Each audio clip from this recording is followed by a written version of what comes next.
Hello there, Mia Grady here in Houston with a look at your headlines, starting with a deadly shooting involving ICE. A man was shot and killed in Houston's East End on Monday. Since then, KHU 11 News has worked diligently to learn new details. Orko Manna has more on the investigation and the reaction from the family of the man who was shot. He deserved to live a quiet life as Lorenzo Salgado Araujo, a husband, a father, and a job creator for dozens of men who also wanted the American dream. The family of Lorenzo Salgado is seeking justice. They want to know how a trip to work led to Salgado's death. Immigration and Customs Enforcement officials say they were doing a targeted enforcement operation Tuesday morning, but tonight it's still unclear whether Salgado was their intended target. That question, one of many we've spent the day digging into that remain unanswered. The answers we do have come in large part thanks to video and police dispatch recordings, like this surveillance video from a nearby business. At 6:46 a.m., it shows what appears to be the white van Salgado was driving, heading south on Wayside Drive and turning left on Canal Street, followed by an unmarked vehicle. About a minute later, at 6:47, the van turns around and pulls to the side of Canal Street with the unmarked vehicle stopping right next to it. What we can't see or hear is whether law enforcement had lights or sirens on at the time.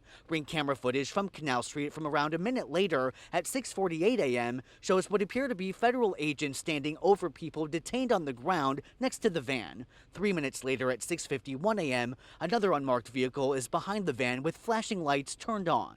Evidence of shooting at 6825 Canal. Police radio traffic from just minutes later. Person shot in the stomach. It says immigration's out there rendering first aid. Sheds more light, as does this cell phone video showing a different view of agents detaining several people around the white van. Salgado's son says around 7 a.m. yesterday, he knew something bad had happened. I saw a video posted on Facebook that he had been shot.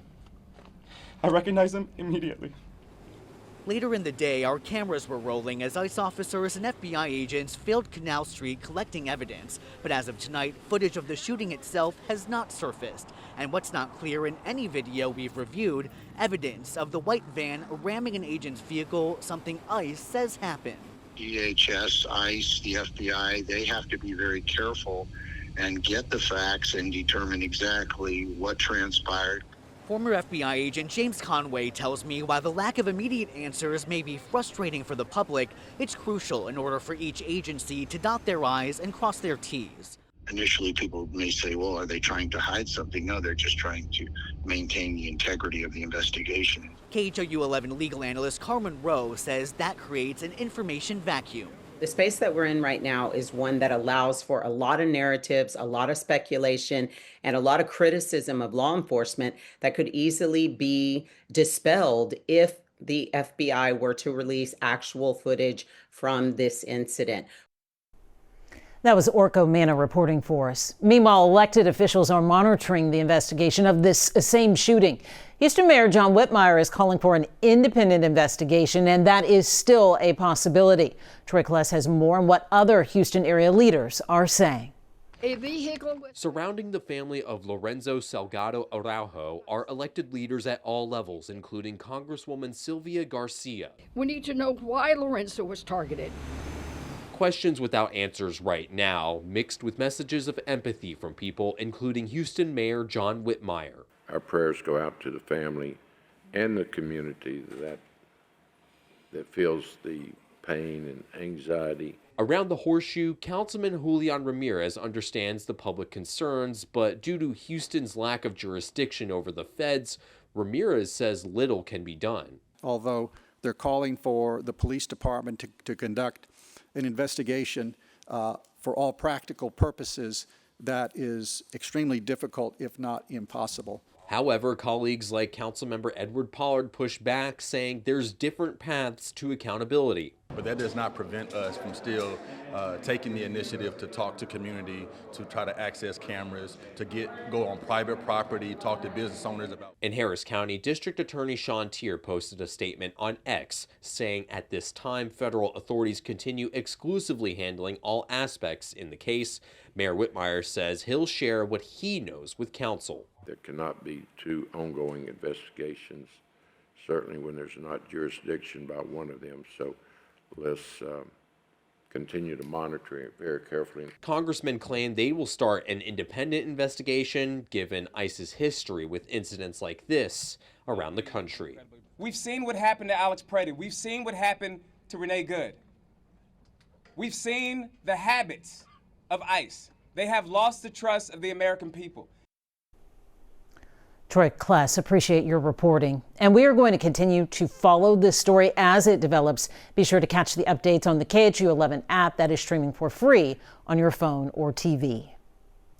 This week, the Kemah Police Department made history by swearing in the tallest cadet ever.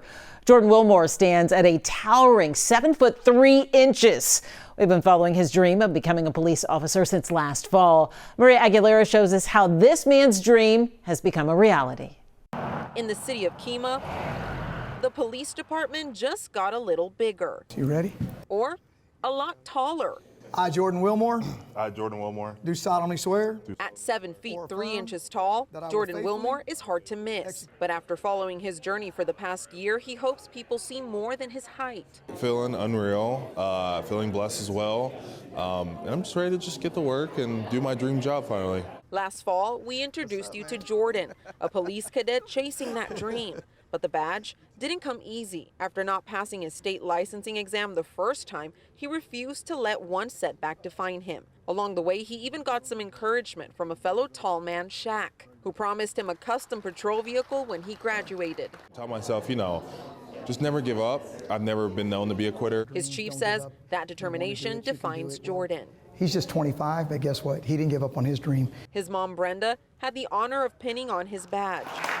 She knows her son's height always draws attention, but she says it's never defined who he is. I want people to get to know Jordan, the man, and know that behind that height and that straight face is a gentle giant. And he loves people and he loves to serve. And serving the community started long before he put on the uniform. For months, Jordan and his girlfriend have kept a blessing box stocked with food and essentials outside the department for anyone who needs a little help. He really wants to get out there and make a difference. And that's what Jordan hopes people remember. Not the 7'3" frame, but the heart behind the badge. I didn't really just become a police officer just to arrest people and, go look for this, but I just wanted to be the community officer as well. Officer Jordan Wilmore will officially begin patrolling the streets of Kemah, proving the biggest thing about him has never been his height. In Kemah, look out for that custom police car. Maria Aguilera, KHOU 11 News. A big guy with a big heart and soon to be a big police cruiser. And with that, that's a wrap of your Houston headlines. I'm Mia Gradney. I'm Chris Lawrence with your top stories in North Texas. A judge declared a mistrial in the Johnson County Sheriff's oppression and retaliation trial. But Scoop Jefferson reports Adam King's legal fight isn't over.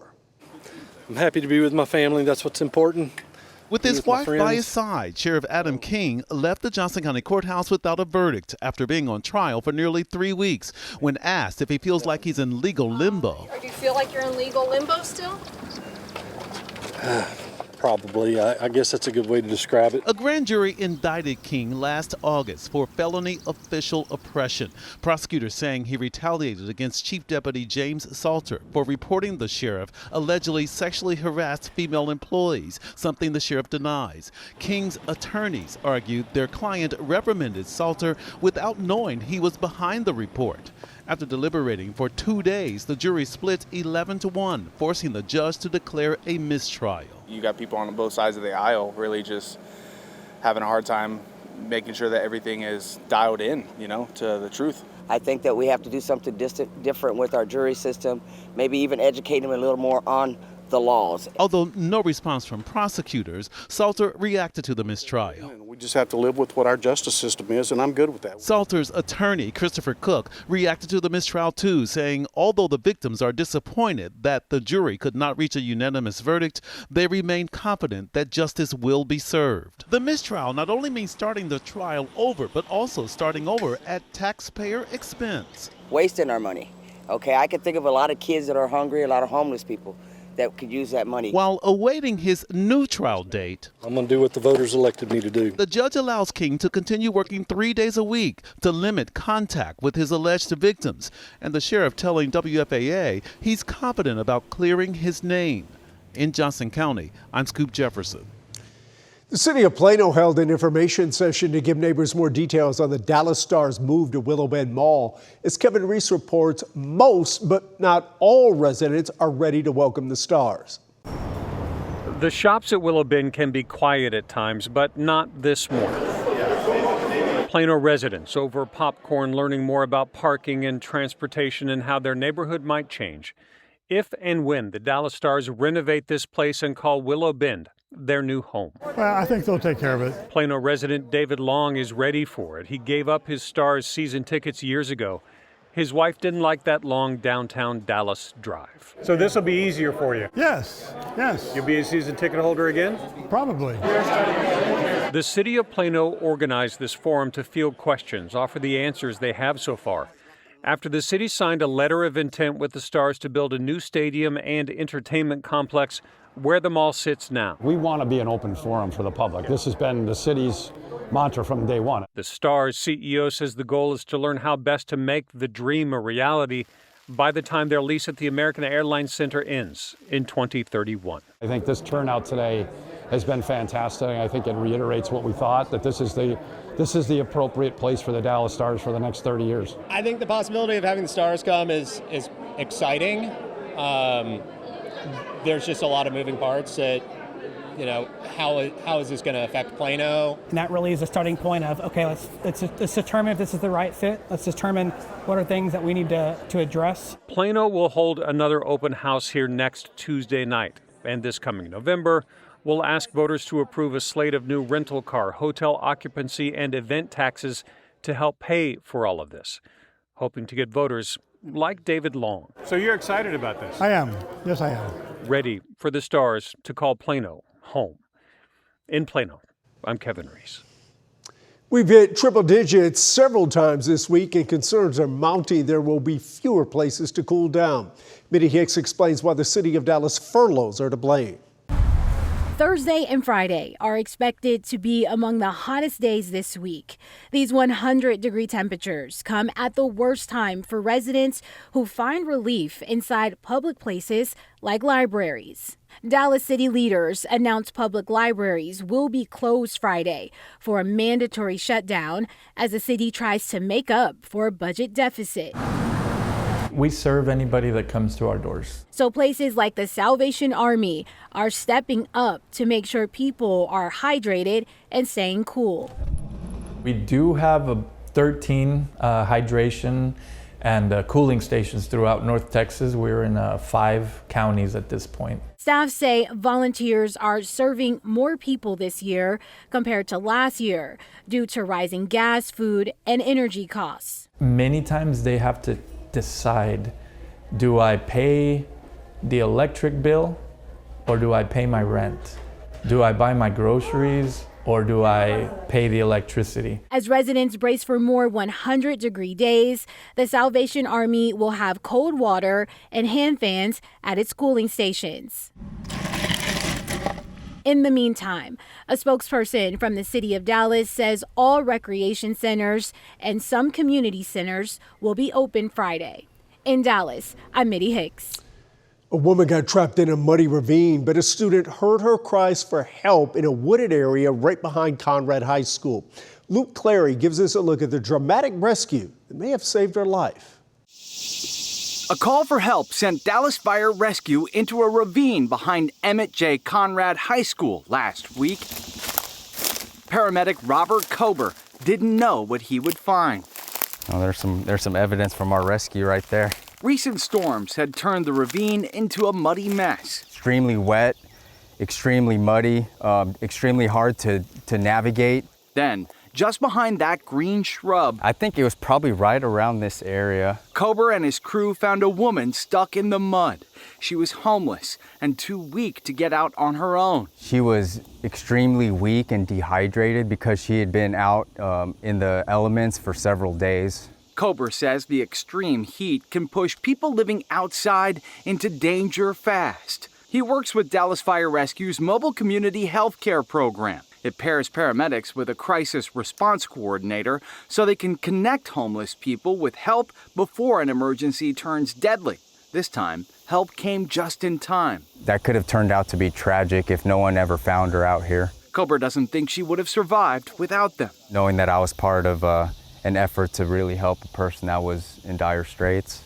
And with more North Texas heat ahead, he knows this may not be the last person his team has to pull back from the edge. In Dallas, I'm Luke Clary. Doctors treated the woman for severe dehydration and sun exposure from her time in the ravine, but she will be okay. And those are your headlines from North Texas.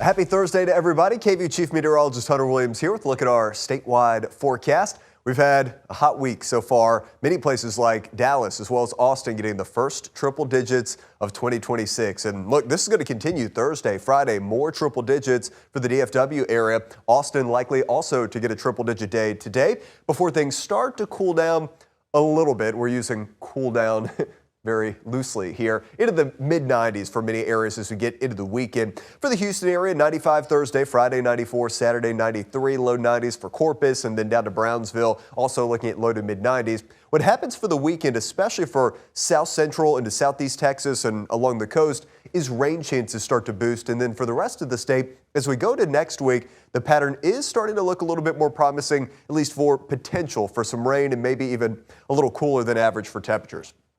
All right, so as we go through the day on Thursday, we do have a chance, very small chance, for some isolated showers and downpours here, mainly southeast Texas, then down along the Texas coastline.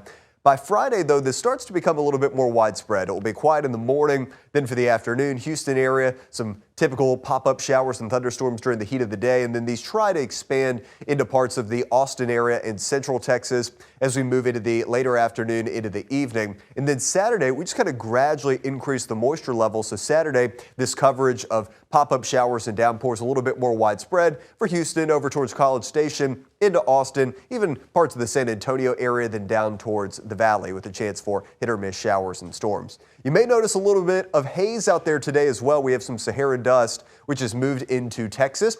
This plume likely not quite as bad as the one we had the other week, but a milky, hazy sky. You may notice that. This even continues into Friday for much of the state, for Austin, up towards Temple, Waco, Tyler, DFW area, even the Houston area, East Texas, looking at a little bit of a hazy sky on Friday due to that dust, and then that kind of improves as we move beyond into the weekend and next week. Here's the upper level pattern. So we've got high pressure here to our east and high pressure west over Southern California, and here in the middle, again, we're kind of between these two areas and it's pretty hot outside. What happens as we go to next week, though, and this is why we start to get some better rain chances.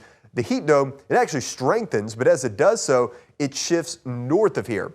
And it starts to break down here over Texas. We're on the bottom side of this. We're able to wrap in some of these weak disturbances and increase our moisture levels. So that should start to boost rain chances across much of the state for Monday into Tuesday. So here's a look at Monday afternoon with a pretty decent coverage of scattered showers and storms across much of the state. And then heading into Tuesday, we have a little boundary which will be working its way southward. So Austin, Del Rio, San Antonio, Houston, looking at decent rain chances around Tuesday of next week. So with this, all of a sudden the 7-day rainfall totals have increased a little bit.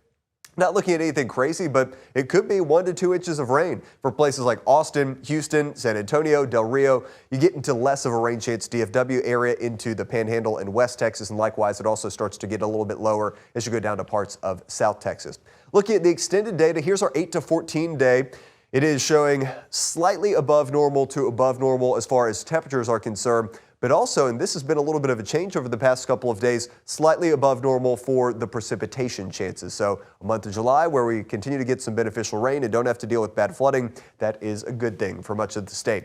Here's a look at our 3-day forecast. Looking at Lubbock, it's going to be upper 90s into Friday and Saturday. For North Texas, still some more triple digits to go. Friday, I've got 100 in the forecast again for DFW, Weatherford, and Denton. Then upper 90s, maybe a little bit of improvement into the weekend. For Austin, 100 for Thursday, 98 on Friday, 97 for Saturday. Looking at Houston and Beaumont, we have temperatures in the low to mid 90s and those hit or miss storm changes ramping up, especially for Friday and Saturday.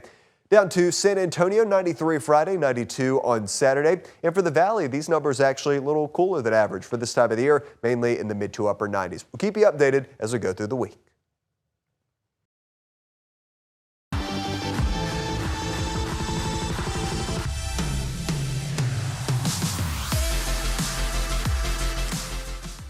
I'm E.C. Romero, and this is the news in San Antonio. A call for help took an unexpected turn when police say a woman jumped behind the wheel of an ambulance and drove off.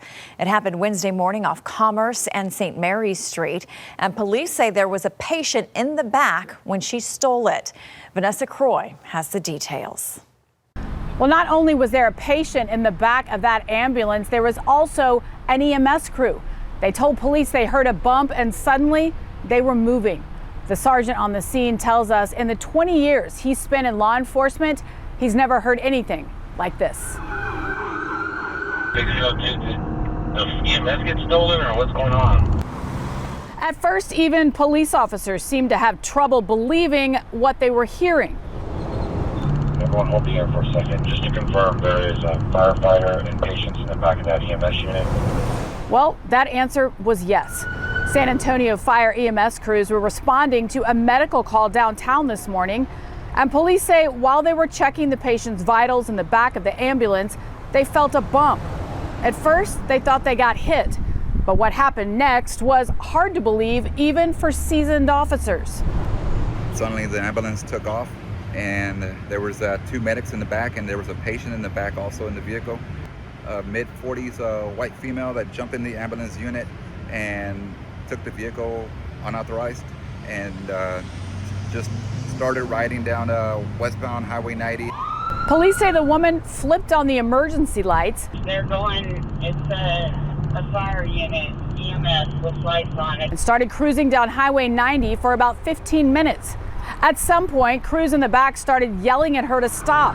And police say she closed the window, separating the front from the back of the unit. Eventually, the ambulance came to a stop near Military Drive and Highway 90. Officers then surrounded the vehicle and took the woman into custody. They got the female detained. Thankfully, no one was hurt, but the experience left their crew rattled. They seemed like they were scared. They're pretty frightened about the incident. I'm not sure this is the first time this happened to them. And as for this sergeant who spent decades on the police force, he says this was a first. In my 20 years, I've never had to handle one where there's actual crew in the back with a patient. Police believe the woman had just been released from a nearby hospital. But why she decided to go on a joyride in a stolen ambulance with an EMS crew and a patient in the back, well, that's still a mystery tonight. What we do know, though, is she could be facing 3 counts of kidnapping charges. Reporting near downtown tonight, Vanessa Croy, KENS 5. A man accused of shooting up a Kendall County gated community is now dead. Deputies fired at him during a confrontation early Wednesday morning. The sheriff says several people called to report the man was shooting at neighbors. Sue Kalberg has the story. The sheriff says it happened fast. Deputies confronted an armed man and shots were fired.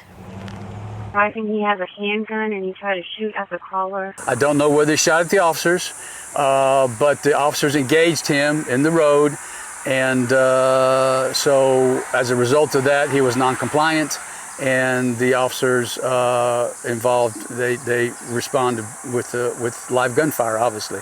They say multiple people in the Bent Tree neighborhood had called to report the danger just before 5 this morning, and just 8 minutes later, deputies were on scene and advancing on the armed man. I want you to roll up with me. I'm going to use your car for cover. The sheriff says they were faced with danger immediately. He's got a gun in his left hand. And just 14 seconds later, it was over. Shot fired! Shot fired! Burn EMS now. Even though the deputies gave aid immediately, it wasn't enough to save the man. He was pronounced dead.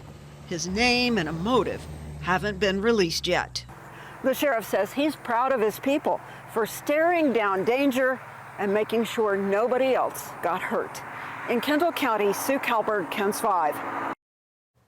City leaders want to see more people casting their ballots. Now the Mayor's Commission on Voting has released a new roadmap designed to boost voter turnout across San Antonio. Bella Papaduke breaks down what's included in the plan and what happens next. The Mayor's Commission on Voting released its 9 recommendations Wednesday morning about how the city and county can get more voters to the polls come Election Day. Mayor Gina Ortiz-Jones unveiling what city leaders are calling a roadmap to help boost voter participation in San Antonio. It yields the highest voter participation in the long run if people feel like their vote matters and they feel like they're being heard. But that's a year-long process. The mayor says her Commission on Voting spent the past 7 weeks studying why municipal turnout remains low and coming up with a long-term plan to get people to the polls. The report outlines 9 recommendations to make voting more accessible and encourage civic engagement year-round. One, I'm really thankful that they took the time to do this, right? I really wanted these recommendations by July 4th, symbolic, but it's also quite practical because now we've got sufficient time to review them, engage with the public, and then, of course, implement some of these as it relates to November. The recommendations include creating a new Office of Civic Participation, adding more polling locations, establishing a civic engagement fund, and creating a centralized voting information hub. The mayor says increasing voter turnout has been one of her administration's top priorities because elections have a direct impact on people's daily lives. Some of the most challenging things our community is dealing with right now is the result of an election, right? Whether you're talking about the ICE facility on the east side, whether you're talking about rising prices, whether it be gas prices or food prices, whether you're talking about even just some of the changes as it relates to applying for SNAP, right? These are all the consequences of elections. The mayor's office will now review the commission's recommendations with city staff, city council, and community members before deciding which proposals to implement, with some changes possibly in place for the November election. The public comment period for feedback on these recommendations will last until the end of the month. We'll have more details and information on how you can do that on our website, kens5.com. Bella Papaduke, KENS 5.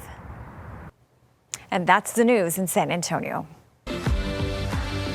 Hi, I'm Dan Millay, and here's what's making headlines across East Texas. It is a controversial topic that's gaining attention across the state, data centers. And East Texas is not unfamiliar to the controversy behind them. The Tyler Planning and Zoning Commission heard from dozens of residents over a request to allow a Bitcoin mining data center near downtown. CBS 19's Blake Neubauer has the story.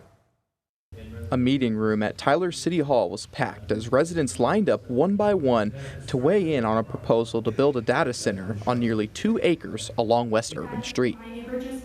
The request before the Planning and Zoning Commission would allow the project to move forward in a light industrial area. But many who spoke said they're concerned about how it could affect nearby neighborhoods. I don't have a Bitcoin, do you? So I don't see a Bitcoin benefiting anyone here. I don't see a data center benefiting anyone here. Longtime Tyler resident Keandre Goss says his concerns go beyond the building itself. He questioned whether the project would provide meaningful benefits for residents and urged city leaders to prioritize the people who are already calling the area home. I feel like it's my part to come and speak on the people that live in my neighborhood. Others echoed those concerns, saying the existing zoning has helped preserve one of Tyler's historic neighborhoods. Residents argued that while economic development is important, they don't want growth to come at the expense of longtime families and established communities. I can't imagine anything worse than the home that you're growing up in, that you've lived in your entire life, becoming suddenly unlivable. After hearing public comments all afternoon, the Planning and Zoning Commission voted to deny the zoning request 5-2. For now, residents who oppose the project say Tuesday's vote is a step toward protecting their neighborhood. In Tyler, I'm Blake Neubauer, CBS 19. A Smith County deputy who spent his career serving and protecting others has died after suffering a medical emergency while on duty. CBS 19's Nayeli Carrillo reports on the legacy deputy Gerald Atchison leaves behind after more than 2 decades of service, and why colleagues say he'll be remembered not only for his dedication to the community, but also for the kindness, humor, and compassion he brought to the badge every day. For nearly 23 years, Deputy Gerald Atchison dedicated his life to serving Smith County. Gerald always did what it it took to get the job done. He never backed down from any task. Tuesday afternoon, the 53-year-old suffered a medical emergency while working as a property and evidence technician at the sheriff's office. Despite life-saving efforts from fellow deputies and EMS crews, he died at the hospital. His coworkers say the news came as a shock. And he had a medical event occur that he was not able to come back from. We'd all talked to him that morning. Yesterday morning, he was doing his normal, going through his routine of talking to folks, making sure that people that needed something got what they needed, and it was definitely a shock to us all to hear that he had passed away. Those who worked alongside him say his legacy goes far beyond the badge.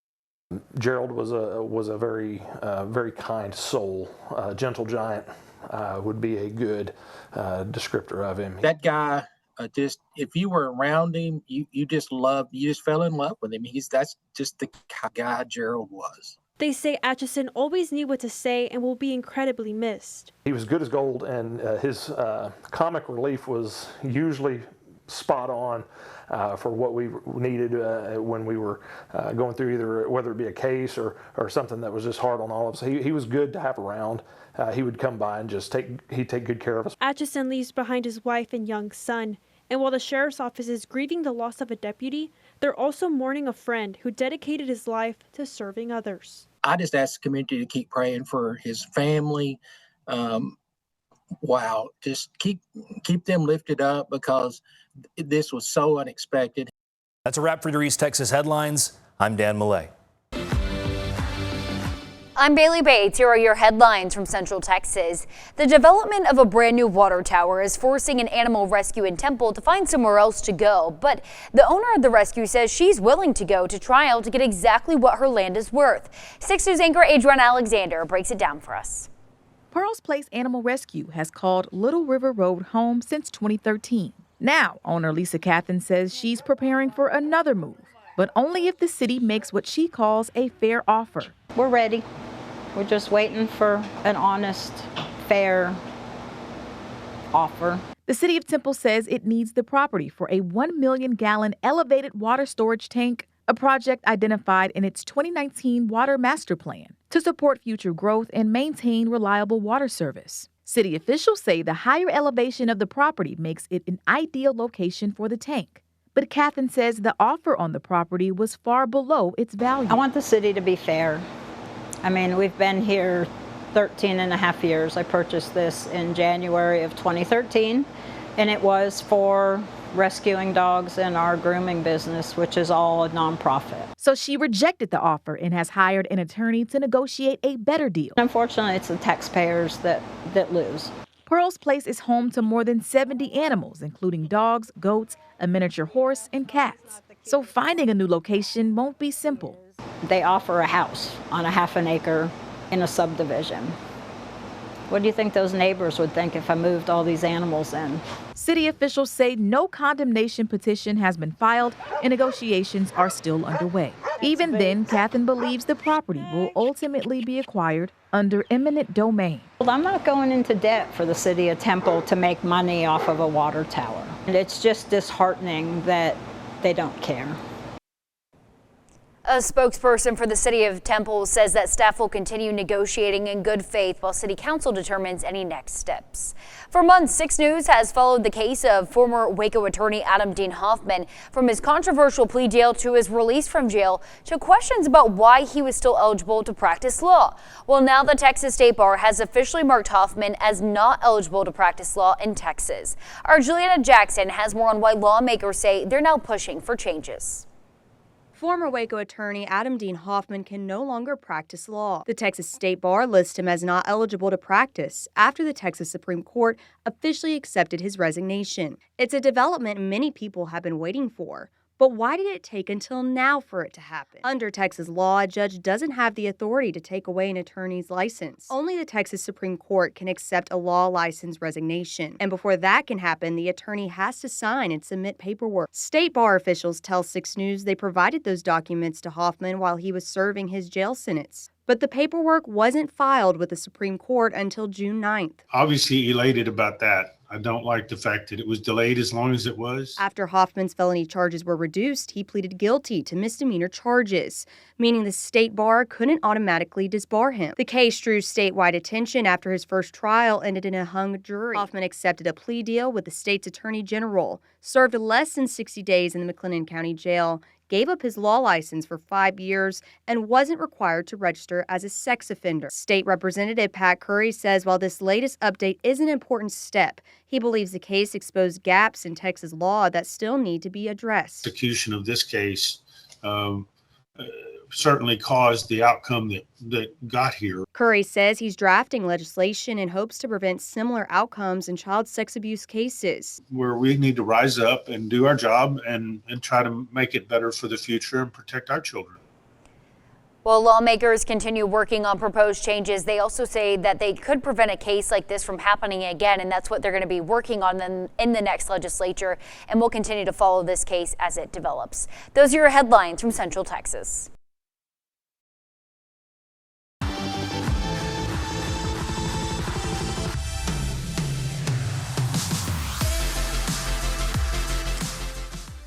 Hi, I'm Leslie Adamy in Corpus Christi, and here's a look at some of what's happening here in South Texas. The Texas Gulf Coast is mourning the loss of one of Corpus Christi's most recognizable names in surfing, Benjamin Liska. The Benjamin Surf Shop founder introduced generations of Coastal Bend families to surfing, skating, and Coastal Bend fashion. As Bill Churchwell shows us, while many remember the store, it's the man behind the business who left the greatest impact. If you grew up in the Coastal Bend, that familiar jingle probably brings back memories. For nearly 50 years, Benjamin's wasn't just a place to buy a surfboard. It became part of growing up in Corpus Christi. And family says that all started with one man's dream. He loved surfing, and he started this store in the back of his garage building surfboards. He had to convince his parents that that's something that he wanted to do right out of college. He worked hard. Ben Liska's dream grew into one of the most recognizable local businesses. His wife, Brenda, says the store was only part of who he was. Beyond surfing, he was a devoted husband, a man active in his church, and outside the city, he raised Texas Longhorns. Also was a musician, so he played all string instruments by ear, and blessing to all of us. That kindness left an impression far beyond the walls of Benjamin's. At Wind and Waves over in Flower Bluff, owner Frank Floyd still keeps memories of his friend close by. That's Ben. Showing us a book with a very young Ben posing with a surfboard. The two owned surf shops for decades, but never saw each other as competitors. He brought a lot of stuff into town, fashion stuff that came from, that had not been here.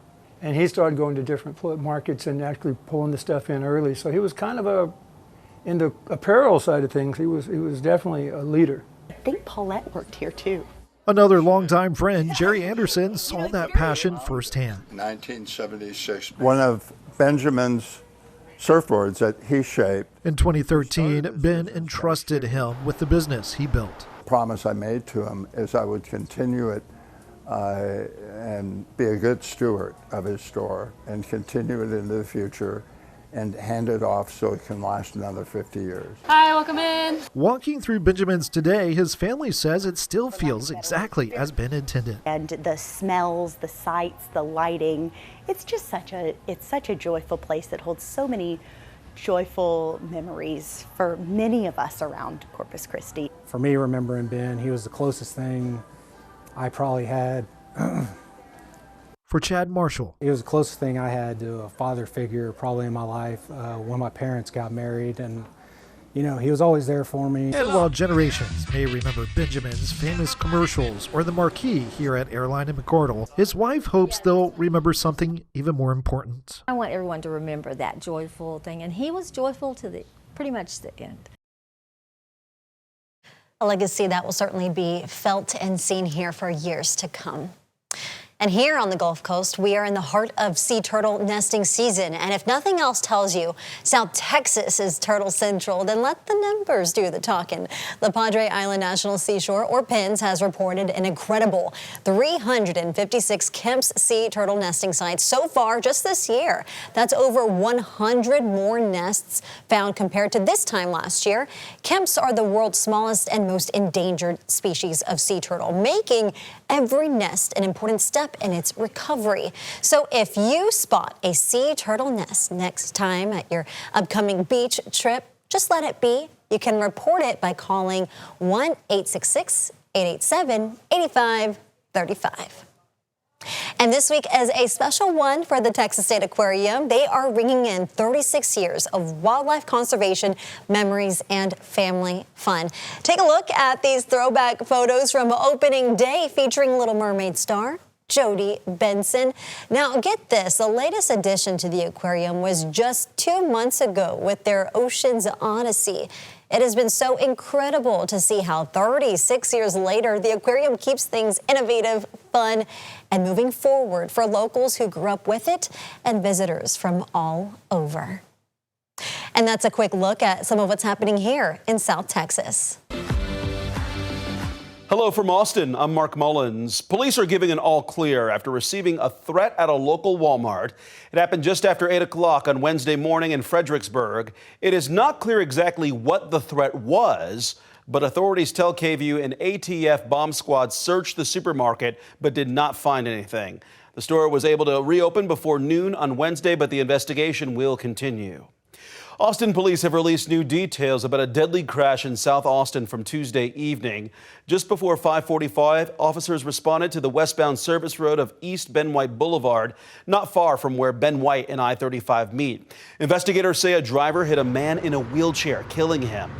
APD has not shared the victim's name or age just yet. Police say the driver remained at the scene and is cooperating with the investigation.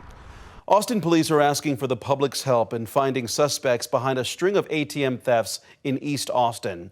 Investigators say the break-ins happened on multiple days last month at a convenience store on Loyola Lane, just east of Highway 183. Cameras caught the suspects during one of the break-ins. APD says between 3 and 5 people forced their way into the store, used power tools to break open an ATM, and stole the cash inside. If you have information that could help with this investigation, you're asked to call APD or Crime Stoppers. An illness that's been linked to fresh produce is on the rise across Texas. Health officials are seeing an increase in cases of a parasite called cyclospora in several states.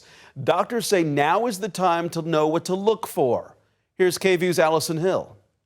You may not think twice about the salad at a cookout or the fruit you pick up at the grocery store. But days later, some people are finding themselves dealing with a severe stomach illness called cyclosporiasis. It seems to be more than usual, so that's kind of the key word. It also, there's going to be a delay in reporting cases, so we won't really get the true numbers for this holiday weekend for a little bit. Dr. Katie Theoctisto is an infectious disease physician with Baylor Scott & White. She says summer is when she typically expects to see cyclosporiasis cases increase. Primarily, it's spread through contaminated food, and in the past outbreaks, that's been associated with fresh fruits and vegetables and herbs and prepackaged vegetables as well. What makes this microscopic parasite different? Symptoms don't always appear right away. Most people won't get symptoms until about a week after exposure. So you can get abdominal cramping, you can get kind of the other typical symptoms of a gastroenteritis like nausea and vomiting and fevers. But one of the unique things about it is it can be prolonged. While Central Texas has remained relatively low, Austin Public Health has confirmed 5 cases so far this year, all linked to travel. Statewide, the trend is different. The CDC is tracking a larger increase with 11 to 30 cases reported in Texas since May 1st. There's investigations that are undergoing, and eventually if there is a link to a certain food product, that will be recalled and we'll know about it. And that was Allison Hill reporting. There are a few extra precautions you can take, like washing fruits and vegetables, practicing good hand hygiene, and seeing a doctor if symptoms last more than a few days. Video game layoffs are impacting workers here in Austin. A filing with the Texas Workforce Commission shows ZeniMax Media is cutting 22 employees from its Bethesda Game Studios office located in Austin. Bethesda is the developer behind popular game franchises like Fallout, Doom, and The Elder Scrolls. Microsoft owns ZeniMax. It announced it was laying off 4,800 employees earlier this week. We reached out to ZeniMax to find out if the two layoff announcements are connected, but we have not yet heard back. The San Marcos CISD superintendent is retiring. Dr. Michael Cardona plans to leave his role in September. He led the district for a decade. Dr. Cardona highlighted the expansion of the teacher residency program, voters passing 2 bond programs, and the creation of a program to help impoverished students get a post-high school education. The district has not yet announced his replacement. Austin city leaders say an expanded homeless encampment management program is already showing results. The Homeless Strategy Office launched the sweeps in May to scale up enforcement in a more consistent way. While officials say it's a step in the right direction, KVU's Jessica Cha also spoke to a homeless advocacy group that does not agree with the numbers. The city of Austin is pursuing a new level of consistency to a long-standing challenge: cleaning up encampments while offering a path to help those experiencing homelessness. What's the start? David Gray, director of Austin's Homeless Strategy Office, is putting numbers to the first month of their newly expanded Homeless Encampment Management Initiative. We were able to move 35 people into shelter and connect another 9 with services, while also clearing out over 300 tons of debris across 127 different sites. When he looks at the numbers, Gray says he sees progress. We're not just cleaning out encampments and sweeping spaces, but we're also leaning in with compassion and helping people get on a track to housing, employment, healthcare, or whatever their underlying need is to end their homelessness. But homeless advocacy groups look at the same numbers, and they say they don't add up. It's a waste of money, it's inflicting a lot of harm, it's causing people a lot of pain, and it's not moving us towards reducing the number of people on our streets. Eli Cortez with Vocal Texas points to data in the report that Gray released, saying that while 44 people did accept shelter or some kind of social service, another 44 people refused it. People aren't saying like, no, I don't want a shelter. They're saying no because of the conditions that come with a shelter. People don't want to live in cramped conditions with 300 other people. They don't feel safe in that kind of way. Cortez also pointed out that the report shows 28% of the camps that were cleared saw people come back to use the space again. All we're doing is pushing people around town, having these really harmful processes occur where people lose essential belongings and medication, survival gear. But Gray says he hears these concerns. And as people identify issues and pain points and barriers, we then bring that in-house and we work with our shelter operators and our housing providers to figure out ways to address those barriers, remove those obstacles, and create more opportunities for people to come inside. To lower encampment numbers and add to those being helped. In Austin, Jessica Cha, KV News. St. David's is starting construction on a new emergency center in Kyle. The $20 million facility will sit at FM 1626 and Marketplace near HEB. It'll have 12 exam rooms plus radiology and lab services. The center is slated to open early next year and will be part of St. David's South Austin Medical Center. Those involved say this is the first step toward building a full hospital. The San Antonio Spurs could bring more home games to Austin under a new county deal. Bexar County leaders approved up to 4 regular season games outside Frost Bank Center each season through 2028. That includes possible Austin dates at the Moody Center when the arena in San Antonio is booked for the rodeo. That'll do it for us here in Austin, and we're hoping you have a great day. Here's your headlines from Southeast Texas. I'm Mark Armstrong. In Orange County, a Houston man was sentenced to 25 years behind bars for an incident that happened in January. A DPS trooper had pulled over Roderick James on I-10 for speeding and swerving. James, he refused to identify himself, claiming he was a sovereign citizen and saying that he wasn't required to have or show an ID. That's when he told the trooper to have a nice day, and he took off. Officers from 3 agencies chased him for about 8 miles before one of them used a pit maneuver, causing a minor crash. James was arrested and found to have several felony convictions. 19-year-old Marvin Watts has pleaded guilty to 2 armed robberies in Beaumont. Prosecutors say that he held up an Express Mart and a Dollar General last fall. The judge has not set a sentencing date yet, but Watts faces up to 17 years in prison. And an update in the case against a former Hardin-Jefferson teacher and coach. Jail records showing that Derek Pivoteau was booked Monday by the Jefferson County Sheriff's Office on new charges of having an improper relationship with a student and trafficking a person for sexual conduct. That trafficking charge, Justice of the Peace Ben Collins telling 12 News that prostitution was not involved. Pivoteau, he was previously arrested in June on a warrant for sexual assault of a child in the same case. Investigators accused him of having a sexual relationship with a 16-year-old Hardin-Jefferson high school student. Hardin-Jefferson ISD previously said that Pivoteau worked for the district during the 2025-2026 school year, but is no longer employed there. 12 News has requested the probable cause affidavit for these new charges. A push to strengthen child safety in Beaumont is gaining momentum. Officials say that nearly 900 registered sex offenders live within the city limits. In response, city leaders, they are moving closer to approving a child safety zone ordinance. Earlier this year, 12 News first highlighted concerns that the city remained the largest in Southeast Texas without one of these local laws. And during Tuesday's council meeting, members, they held a workshop on this proposal that would restrict where certain registered sex offenders can live. 12 News reporter Spencer Plato, she explains how enforcement of the ordinance would work and what's at stake. This is a multi-layered protection. It's just one piece of a broader effort to better protect children in Beaumont. Pedophiles don't just pick people at random. They study them, they watch them, so they have to be in a close proximity because they are looking to see what child is left alone, who picks up late, what kid looks lonesome. Back in February, 12 News first reported Beaumont was without what's known as a Sex Offender Residency Restriction Ordinance, or SORO. Now city leaders are reviewing a proposal that would establish child safety zones across Beaumont. 12 News received a copy of the proposed ordinance. It identifies child safety zones as locations children commonly gather in, such as schools, public parks, or youth centers. The draft states that registered sex offenders whose offense involved a victim under the age of 17 may not live within 1,000 feet of the zone. It also says the restriction does not apply to registered offenders who already live in the zone prior to the effective date of the ordinance.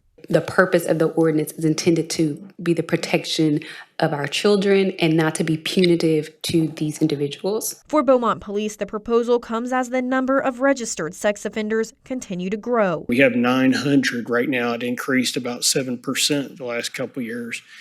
And so we're looking at about 3 times the average number of sex offenders as other agencies and state average. The proposed ordinance would require new mapping software to enforce the restrictions, costing the city $23,000 or $34,000 if neighboring cities partner on a countywide system. In my mind, it's the sooner the better, because every day that goes by, we're losing that impact. Even as a proposal, advocates say even discussing it is a step towards closing a gap they've pointed to for months. Our whole job is to find holes in the system. Where are we failing? Who are we not protecting? That was Spencer Plato reporting. Council, they took no action during the workshop. If approved, though, violating the ordinance, it would be deemed as a Class C misdemeanor. Woodville fire crews, they were called to a fire at the Allegiance Ambulance Building on Live Oak Tuesday. This is video taken by a neighboring business. According to the Woodville Fire Department, the fire started in the attic, specifically in the sleeping quarters and kitchen area. No word yet on a cause, but the building, it's a total loss. The State Fire Marshal's office is going to investigate. And those were the headlines here from Southeast Texas.